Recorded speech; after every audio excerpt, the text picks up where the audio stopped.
ಆತ್ಮೀಯ ವೀಕ್ಷಕರೇ, ಧರ್ಮಸ್ಥಳ ಶ್ರೀ ಕ್ಷೇತ್ರದ ಪರಿಚಯವನ್ನ ಮಾಡಿಕೊಡುವಂತಹ ಒಂದು ಕಿರು ಚಿತ್ರವನ್ನ ನಿಮಗಾಗಿ ಈಗ ಸಾದರಪಡಿಸ್ತಾ ಇದ್ದೇವೆ.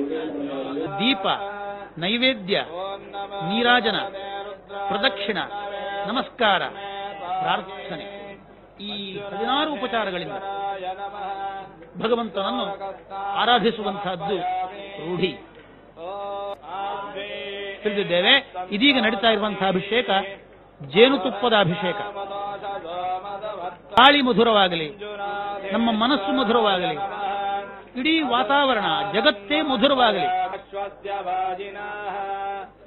ಈಗ ನಡೆಯುತ್ತಿರುವಂತಹ ಅಭಿಷೇಕ ದಧಿ, ಮೊಸರಿನ ಅಭಿಷೇಕವನ್ನು ನಡೆಸ್ತಾ ಇದ್ದಾರೆ. ಈ ಮೊಸರು ಕೇವಲ ಮೊಸರಲ್ಲ, ಇದು ವಾಯು ದೇವತೆಯ ಪ್ರತೀಕ. ಎಂಬ ವೇದ ಮಂತ್ರದ ಮೂಲಕ ಘೃತಂ ಮಿಮಿಕ್ಷಿರೆ ಘೃತಭಶ್ಚಯೋ ನಿರ್ಘೃತೆ ಎಂಬುದಾಗಿ ವೇದ ಮಂತ್ರ.